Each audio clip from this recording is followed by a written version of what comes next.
Hello, I'm Sonic. You have arrived at the final part. Now, in terms of power, let's take any one of these, square of sine hx. You can find that it is an odd form. Once you square them, we get e to the exponent 2x, plus e to the exponent minus 2x, minus 2, divided by 4. The equivalent exponent with positive and negative values cancel each other, the exponent is 0, obtaining 1. Similarly, you can try with cosine hx as well. In terms of operators, for example, sine hx plus cosine hx. We get e to the exponent x only. Why does it obtain?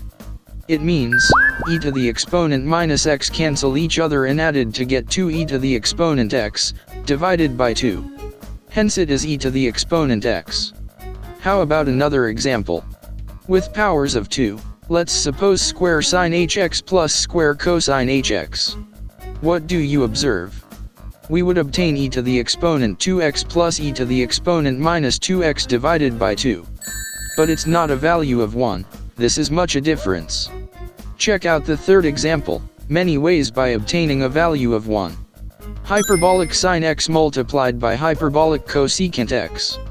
Hyperbolic cosine x multiplied by hyperbolic secant x. Hyperbolic tan x multiplied by hyperbolic cotangent x. And square cosine hx minus square sine hx, this has to be reversed in this form. That is why we have 4 ways to obtain 1. And check out the fourth example. Sine h of 2x equals, like we did with hx, e to the exponent 2x minus e to the exponent minus 2x divided by 2. Similarly, cosine h of 2x, we get e to the exponent 2x plus e to the exponent minus 2x divided by 2, as seen in the second example, but you should remember the value of cosine h of 2x.